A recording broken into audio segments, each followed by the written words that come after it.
Alexander and the Terrible, Horrible, No Good, Very Bad Day by Judith Viorst, illustrated by Ray Cruz. I went to sleep with gum in my mouth, and now there's gum in my hair.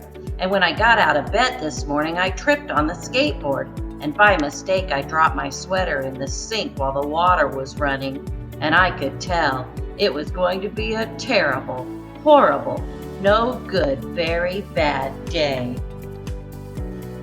At breakfast, Anthony found a Corvette Stingray car kit in his breakfast cereal box, and Nick found a Junior Undercover Agent code ring in his breakfast cereal box. But in my breakfast cereal box, all I found was breakfast cereal.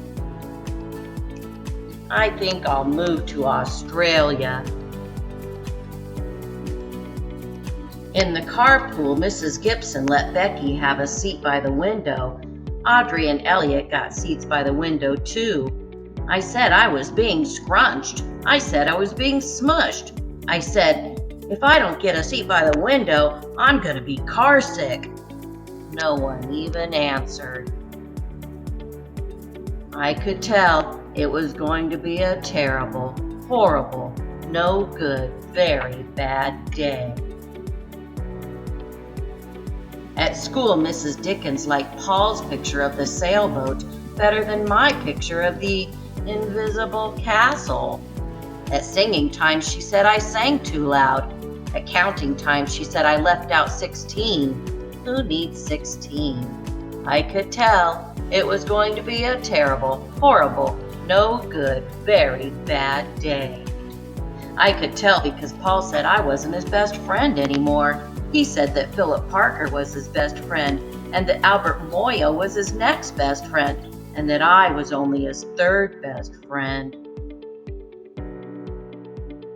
I hope you sit on a tack, I said to Paul. I hope the next time you get a double-decker strawberry ice cream cone, the ice cream part falls off the cone part and lands in Australia. There were 2 cupcakes in Philip Parker's lunch bag, and Albert got a Hershey bar with almonds, and Paul's mother gave him a piece of jelly roll that had little coconut sprinkles on top. Guess whose mother forgot to put in dessert? It was a terrible, horrible, no good, very bad day. That's what it was, because after school my mom took us all to the dentist, and Dr. Fields found a cavity just in me. Come back next week and I'll fix it, said Dr. Fields. Next week, I said, I'm going to Australia.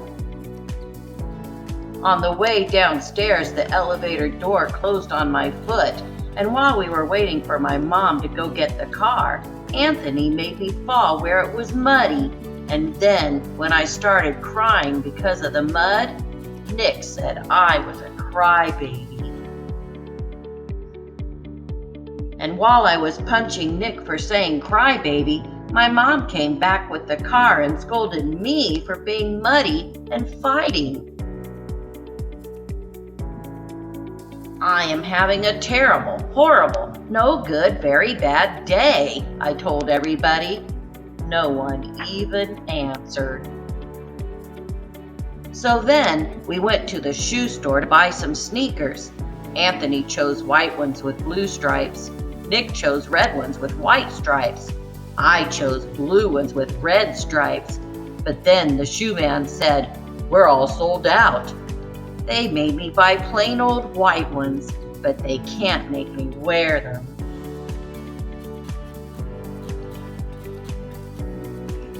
When we picked up my dad at his office, he said I couldn't play with his copying machine, but I forgot. He also said to watch out for the books on his desk, and I was careful as could be, except for my elbow.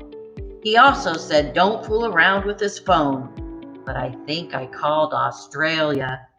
My dad said please don't pick him up anymore. It was a terrible, horrible, no good, very bad day.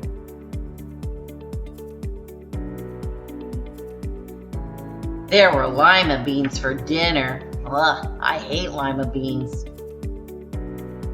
There was kissing on TV. Ugh, I hate kissing. My bath was too hot. I got soap in my eyes. My marble went down the drain. And I had to wear my railroad train pajamas.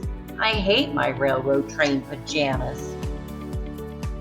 When I went to bed, Nick took back the pillow he said I could keep, and the Mickey Mouse nightlight burned out, and I bit my tongue.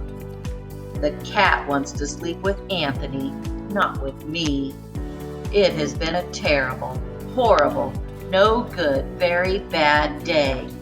My mom says some days are like that.